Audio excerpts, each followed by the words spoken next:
या बातमीचे प्रस्तुतकर्ता आहे आंबे क्लिनिकल लॅबोरेटरी। वरुड शहरात अत्याधुनिक मशीनने सुसज्ज लॅब म्हणजेच आंबे क्लिनिकल लॅब। यांचा पत्ता आहे महात्मा फुले नगर, बंदे हॉस्पिटल समोर, वरुड।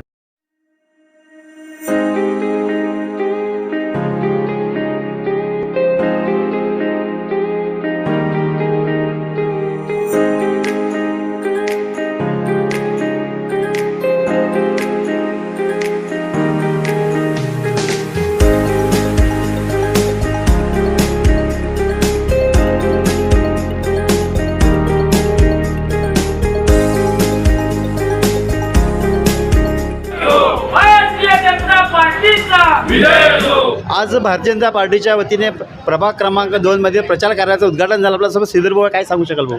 भारतीय जनता पक्षाने जो या ठिकाणी उमेदवार दिलेला आहे, इंजिनियर ईश्वरभाऊ सलामे हे नगराध्यक्ष पदाचे उमेदवार आहे। तसेच या ठिकाणी प्रभाग क्रमांक 2 मध्ये विनयभाऊ खासबागे यांना उमेदवारी दिलेली आहे। तसेच सैनिकांमधून एक उमेदवारी द्यायची आणि जे जवान आपल्या देशासाठी लढाई करतात त्यांच्यासुद्धा कुटुंबात उमेदवारी दिली पाहिजे, या अनुषंगानं भारतीय जनता पक्षानं उपरकर्ताई यांनासुद्धा उमेदवारी दिलेली आहे।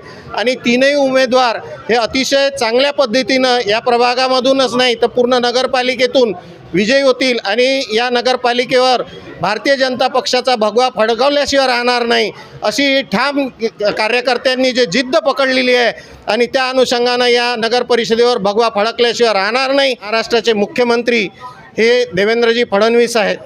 या अमरावती जिल्ह्याचे पालकमंत्री हे चंद्रशेखरजी बावनकुळे साहेब आहे आणि मोर्शी विधानसभेचे मतदारसंघाचे आमदार माननीय चंदूभाऊ यावलकर आहेत।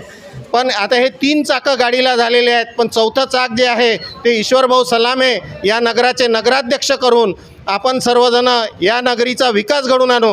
कारण की महाराष्ट्राचा विकास देवेंद्रजी फडणवीस यांना प्रथम क्रमांकावर करायचा आहे, चंद्रशेखरजी बावनकुळे यांना अमरावती जिल्ह्याचा प्रथम क्रमांकाचा विकास करायचा आहे, चंदूभाऊ यावलकरांना आमदार चंदूभाऊ यावलकर यांना मोर्शी विधानसभेचा प्रथम क्रमांकावर विकास करायचा आहे आणि वरुड नगरीचा विकास ईश्वरभाऊ सलामे यांना प्रथम क्रमांकावर करायचा आहे। या सर्व विकासासाठी आम्ही सर्वजण चंदूभाऊ यावलकर आणि भारतीय जनता पक्षाचे ईश्वरभाऊ सलामे यांना आम्ही बहुसंख्य मतानं विजयी करू।